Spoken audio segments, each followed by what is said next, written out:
శరణ్య డబ్బులున్న బ్రీఫ్ కేస్ని సౌమ్య ముందు పెట్టి ఇంటి నుండి వెళ్ళిపో అని వార్నింగ్ ఇస్తూ ఉంటుంది. అప్పుడు సౌమ్య ఫస్ట్ డబ్బులని చూసి ఆశ్చర్యపోయి ఆ తర్వాత ఎగతాళిగా నవ్వుతూ, ఏంటి దర్శన్ కోసం నువ్వు కురుక్షేత్రం చేస్తావనుకున్నాను, కానీ ఇలా డబ్బులిచ్చి వదిలించుకోవాలి అనుకుంటున్నావేంటి డార్లింగ్ అని సౌమ్య శరణ్యని రెచ్చగొడుతూ ఉంటుంది. కుక్కకి డబ్బులు పారిస్తే ఇంటి నుండి వెళ్ళిపోతుంది, దానికి కురుక్షేత్రం అనవసరమని అని అంతే పొగరుగా సమాధానం ఇస్తూ ఉంటుంది శరణ్య.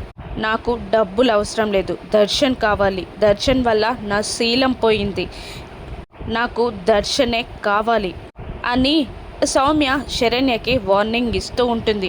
శరణ్య కూడా తగ్గకుండా కోపంగా చూస్తూ ఉంటుంది సౌమ్యని. నేను ఇంటి నుండి వెళ్ళిపోతాను అంటే అది దర్శన్తో పాటే అని వార్నింగ్ ఇస్తూ ఉంటుంది సౌమ్య శరణ్యకి.